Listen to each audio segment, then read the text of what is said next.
The United States, Canada, Australia, and Scotland. We've explored some of the greatest mysteries from all of these lands, and today we're adding Ireland to the list. We'll be looking at unsolved murders in Ireland that only appears every 7 years, sightings of a bewildering sea monster, and unexplained disappearances of people, jewels, and one horse. Number 8. Have you seen Joe Maloney? Bizarrely enough, we are starting off this list on Irish mysteries in the United States of America. In 1967, Joe and June Maloney of Rochester, New York, went through a bad breakup after the wife got tired of her husband's physical and mental abuse.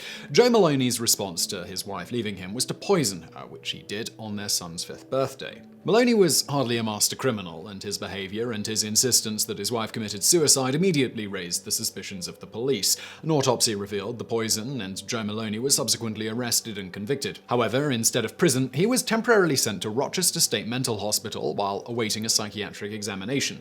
Unbeknownst to the authorities, Maloney used to work there as a janitor and knew the layout quite well. Just a few weeks later, he escaped and disappeared. We now travel to Ireland, 5 years later in the city of Dublin. Irish police were at the house of a local bartender named Michael O'Shea, who had just been burgled. As a routine procedure, they took O'Shea's fingerprints so they could tell which ones belonged to him and which ones belonged to the burglar. They were very surprised to discover that their bartender's prints matched those on an FBI wanted poster for Joe Maloney. In the years that had passed, Maloney started a new life in Ireland and even remarried. Unfortunately, there wasn't much the Irish police could do since there was no extradition agreement between the United States and Ireland at the time. It came much later in 1984, and O'Shea was arrested again with the intent of sending him to America. However, the treaty fell through in 1986, and Maloney found himself a free man once more. He then disappeared again, and has not been seen since. Number 7. The Missing Postman. It was Christmas Day in 1929 in the village of Kilmacthomas in County Waterford, Ireland. Larry Griffin, the local postman, got on his bike and went to make his deliveries, starting in the nearby village of Stradbally. Back then, it was customary to offer the postman a drink as a thank you for working on Christmas, so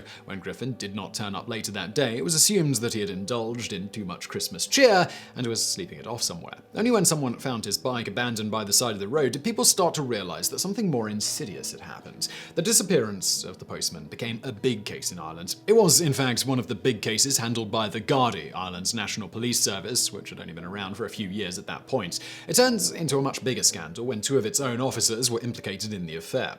Here is the most common version of the story, which has been widely circulated, although there is no hard proof to back it up. Larry Griffin did, indeed, get drunk in Stradbally and went to the local watering hole called the Whelan's Pub. There he got into a fight with a local, and during the drunken brawl, Griffin fell, hit his head, and died. Everyone else in the pub, including 2 Gardaí officers, then conspired to hide the crime and get rid of his body. 10 people were arrested and charged with various crimes, including murder, obstruction, and conspiring to dispose of a dead body. The prosecution's case mainly rested on a local witness named James Fitzgerald, but when he took the stand, his story differed from the written statements he had given to the police. Eventually, the prosecution was forced to drop all charges, and the 10 defendants walked free. There are 3 plausible reasons why Fitzgerald did this. First, his original statement was a lie, and he was coerced by the police. Second, his original statement was true, but he was then coerced by the villagers to lie on the stand. And third, he knew the death was an accident, and he didn't want anyone convicted of murder, which would have been a death sentence. As for the missing postman, his ultimate fate remains a mystery. Number 6. The Phantom Island. If you explore the Atlantic Ocean west of Ireland, you might find a very small island generally known by the name High Brazil.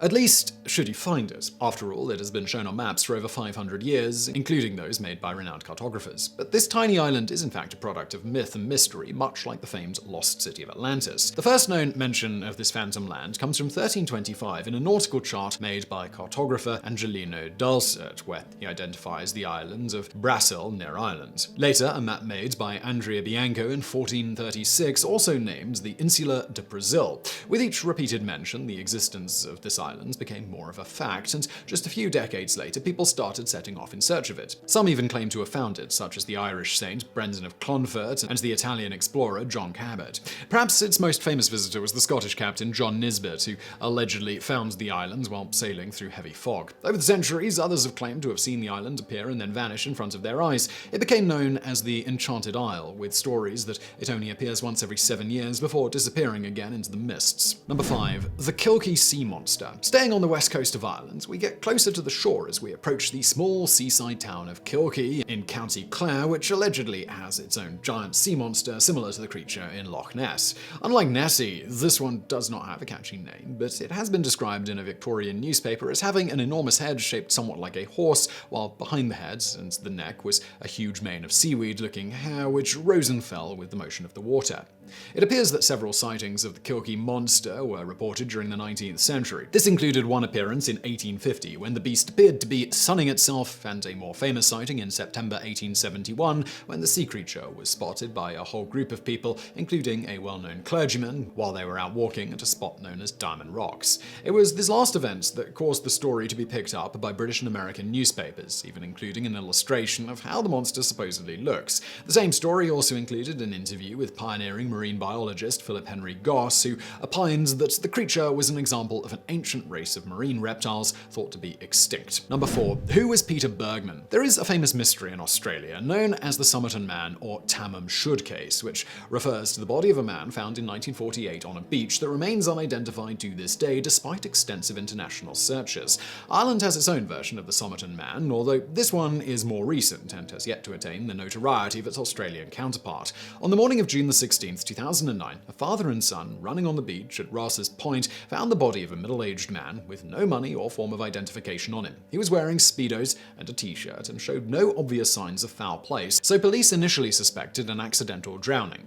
However, when trying to identify him, they soon discovered that the man went to great lengths in order to hide his true identity. Thanks to records and security camera footage, Irish authorities were able to piece together the last few days of the mysterious man's life. He had arrived in Northern Ireland on June the 12th and took a bus from Derry to the Irish coastal town of Sligo. He stayed at the Sligo City Hotel, where he paid cash. He gave an address in Vienna and used the name Peter Bergmann, although both turned out to be false. At one point, camera footage showed him leaving the hotel with a plastic bag full of personal belongings, which he did not have when he returned. Presumably, he traveled around the city getting rid of anything that could identify him, and police were unable to recover any useful items. His other activities were more mundane. He went on walks, he chatted with people, he went to a restaurant, he purchased some stamps, and he took a taxi ride where he asked the driver for the location of a nice quiet beach. His autopsy revealed that he was a very sick man who had several tumors, advanced prostate cancer, and had suffered multiple heart attacks. His death was most likely a suicide, but mystery remains surrounding his identity and why he went to such great efforts to conceal it. Number 3. The theft of the crown jewels. Ireland used to have its own crown jewels consisting of a heavily jeweled star and badge valued at around $20 million.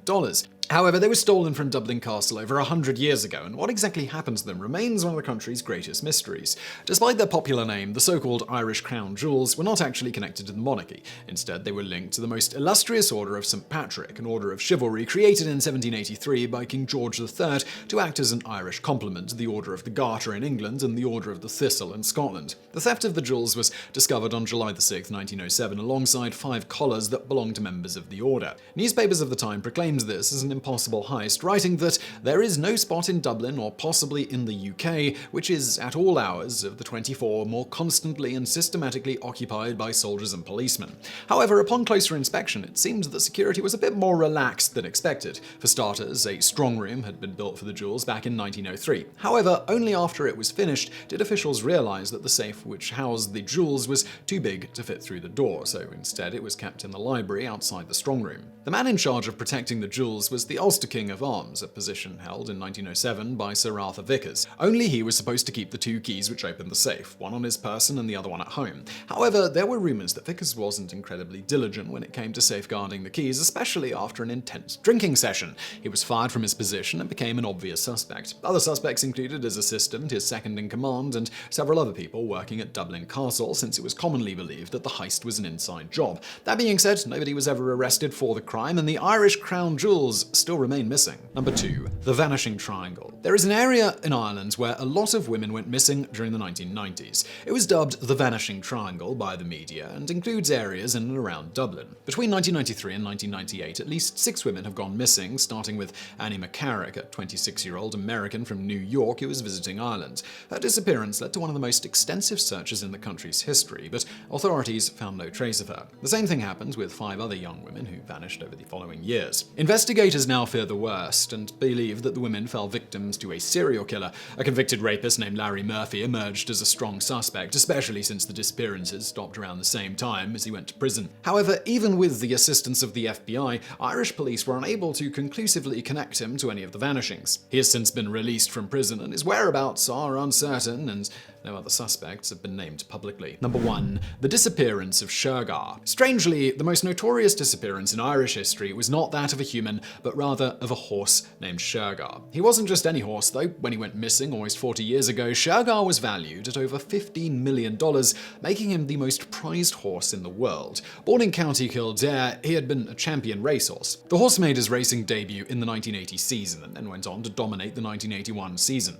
Afterwards, the owner decided to put him out to stud, and then began selling dozens of shares as people were paying over $120,000 for the opportunity of having their mares impregnated by the champ. On February 8, 1983, a group of masked men armed with pistols and machine guns arrived at the Balmany stud, where Shergar was kept. Some of them locked the people in the room at gunpoint, while others loaded the animal into a horse box. They said that they wanted £2 million in exchange for the horse's safe return. The world never saw Shergar again. Negotiations didn't go well between the kidnappers and the syndicate that owned the horse. The latter were not satisfied with the proof of life sent by the former. They kept pushing for more, but this angered the kidnappers, who eventually broke off all communications and never tried to make contact again. Although never proven, it has been consistently believed that the kidnapping had been arranged by the Provisional Irish Republican Army, or IRA, as a quick money-making plot. An informant claimed the IRA stole the horse, who then injured his leg in a fit of panic and was then put down. Shergar's remains were never found. So I really hope you found that video interesting. If you did, please do hit that thumbs up button below. Don't forget to subscribe, and as always, thank you for watching.